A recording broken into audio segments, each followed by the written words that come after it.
प्रस्तुत है प्रादेशिक समाचार।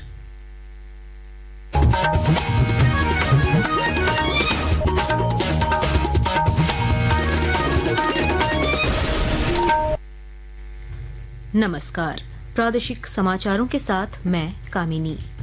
प्रधानमंत्री नरेंद्र मोदी ने आज केंद्रीय मंत्री अश्विनी वैष्णव द्वारा लिखा गया एक लेख साझा किया, जिसमें भारत की परिवर्तनकारी सेमीकंडक्टर यात्रा पर प्रकाश डाला गया है।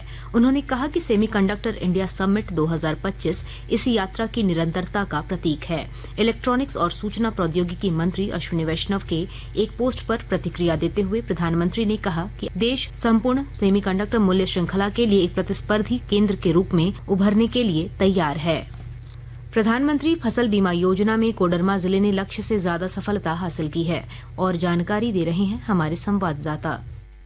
कोडरमा ने प्रधानमंत्री फसल बीमा योजना के तहत फसल बीमा में लक्ष्य से बेहतर प्रदर्शन किया है। 19,601 किसानों के पंजीकरण का लक्ष्य निर्धारित किया गया था, लेकिन 19,915 किसान इसके तहत पंजीकृत किए गए हैं। इस दिशा में सबसे बेहतर प्रदर्शन जिले के मरकच्चो और जयनगर प्रखंड का रहा है। विशेषज्ञों के द्वारा किसानों को इस योजना से जुड़ी हर बारीकी बेहतर ढंग से समझाई गई।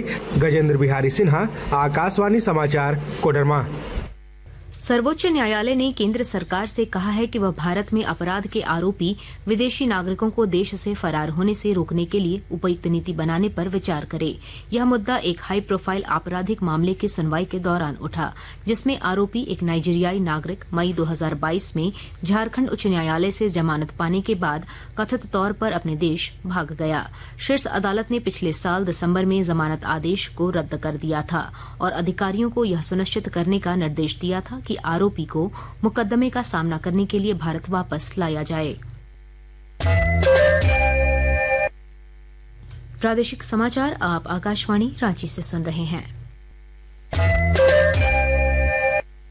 राज्य में आदिवासियों का प्रमुख प्राकृतिक पर्व करमा धूमधाम से मनाया जा रहा है। राजधानी रांची समेत विभिन्न जिलों में अखरा में पाहन की अगुवाई में करमडाल की पूजा और जावा की अर्चना की गई।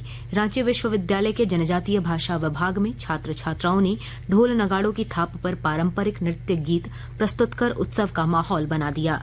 इस अवसर पर कल्याण मंत्री चमरा लंडा ने कहा कि करमा पर्व केवल आस्था नहीं बल्कि प्रकृति संरक्षण और संतुलित जीवन का संदेश देने वाला पर्व है।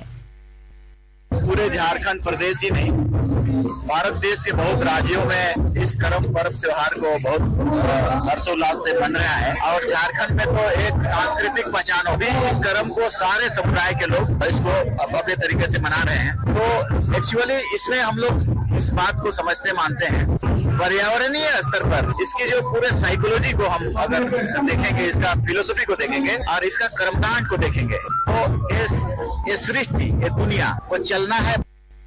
रांची स्थित रणपास अपने स्थापना के 100 वर्ष पूरे करने जा रहा है। कल कांके स्थित परिसर में शताब्दी समारोह का आयोजन किया जाएगा। इस आयोजन में देश विदेश के विशेषज्ञ शामिल होंगे। स्वास्थ्य मंत्री डॉक्टर इरफान अंसारी ने मुख्यमंत्री हेमंत सोरेन को कार्यक्रम में आमंत्रित किया, जिसे मुख्यमंत्री ने स्वीकार किया है। डॉक्टर अंसारी ने कहा कि यह झारखंड और देश के लिए गौरव का क्षण है और समारोह में मानसिक स्वास्थ्य सेवाओं को सुदृढ़ बनाने की नई पहल प्रस्तुत की जाएगी। सरायकेला खरसावां जिले में MDA-IDA अभियान को 30 सितंबर तक बढ़ा दिया गया है और फाइलेरिया उन्मूलन के लिए 85% लक्ष्य हासिल किया जा चुका है। Civil surgeon doctor Saryu Prasad Singh ने बताया कि अब मोपअप राउंड चलाकर शेष लोगों को भी दवा उपलब्ध कराई जाएगी। उन्होंने कहा कि अर्बन क्षेत्र में उपलब्धि कम रही है, इसलिए वहां विशेष फोकस करने का निर्देश दिया गया है।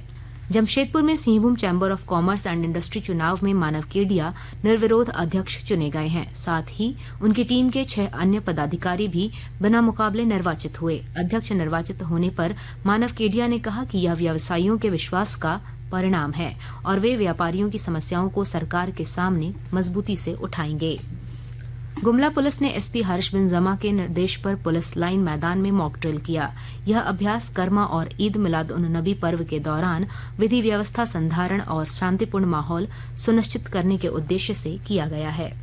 इसके साथ ही आकाशवाणी रांची से प्रादेशिक समाचार का ये बुलेटिन समाप्त हुआ। अगला प्रादेशिक मुख्य समाचार शाम 4 बजे प्रसारित किया जाएगा। नमस्कार।